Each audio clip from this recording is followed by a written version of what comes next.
नमस्कार दुनिया हालचाल को स्वागत करुछि मु संजय। आसंतु नजर पकाइबा वर्तमान रो मुख्य खबर उपरे।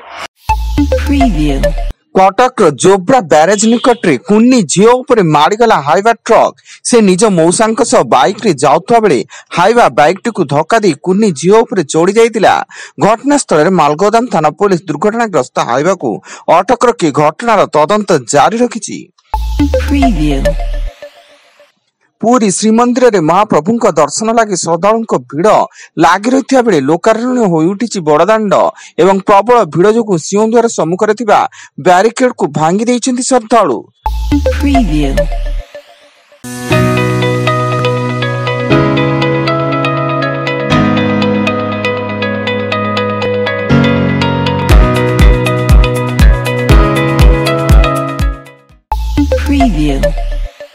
संबलपुर सदर अबकारी रेंज कार्यालय पक्षर संबलपुर विभिन्न ढाबार अतर्कित चढ़ऊ बेले 23 लिटर 86 ml विदेशी मद और 14 लिटर देशी रंधा मद जबत। एथिसह घटना 4 जन को गिरफ कर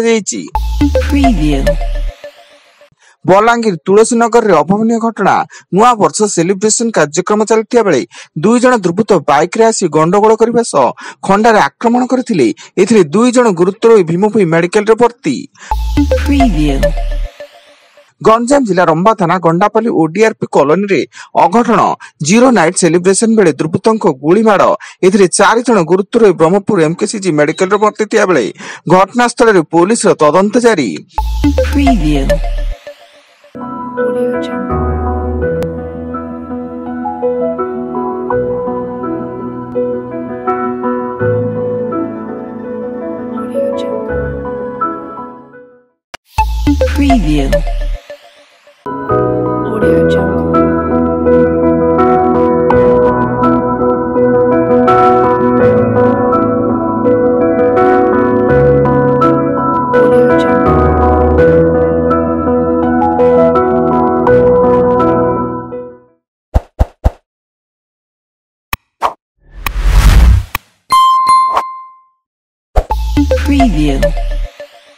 बालेश्वर जिला 57 नंबर राज्य राजपथ भोगराय बेणुदा निकट रे 2 गाड़ी मध्य मुआमी धक्का जो 6 जन पर्यटक गुरुतर निकटस्थ मेडिकल रे भर्ती। मयूरभंज अंचल किछि पर्यटक माने नुआ वर्ष पिकनिक पई पश्चिम बंग स्थित दीघा अंचल को जाउतले एवं कर्मदा पुलिस घटनास्थल रे पहुंची छानबीन जारी रखिछि।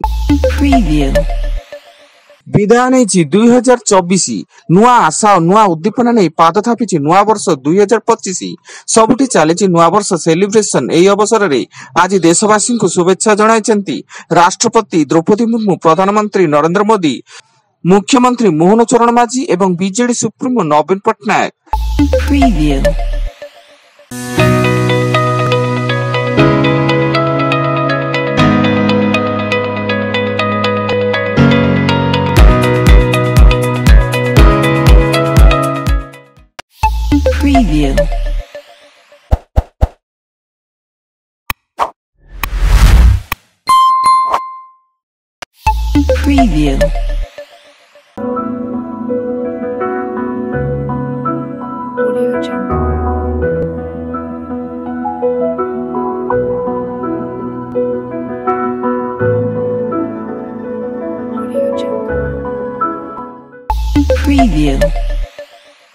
नुआ वर्षर प्रथम दिन में सूर्यर पहली किरण देखा आज सकाळु चंद्रभागा बेलाभूमि रे प्रबल गहली देखा मिली। बड़ी भोर हजार हजार संख्यार पर्यटक उदित सूर्य को दर्शन करने सह नव वर्ष समस्त सुखमय हो बोली कामना करिसेंती।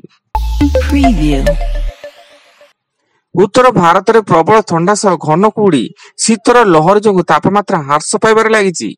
दिल्ली एनसीआर समेत अनेक राज्य में जनजीवन प्रभावित होता बेले आगामी दिन में तापमात्रा ह्रास होबार संभावना रही।